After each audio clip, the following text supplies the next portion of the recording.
We're on Justice today. It's very windy. We've had to take our hat off because it's just trying to blow off. With her, I kind of really need two hands. I can't catch it. So, well, no hat. It's a very windy day, which is great for this horse because she is kind of spooky. So, there's all kinds of stuff to make her spook and go. And so what we're going to do is ride her until she's calm.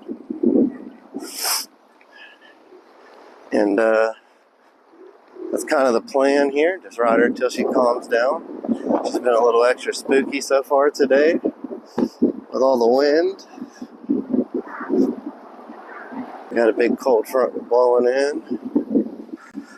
It's warm today. It'll be freezing tomorrow.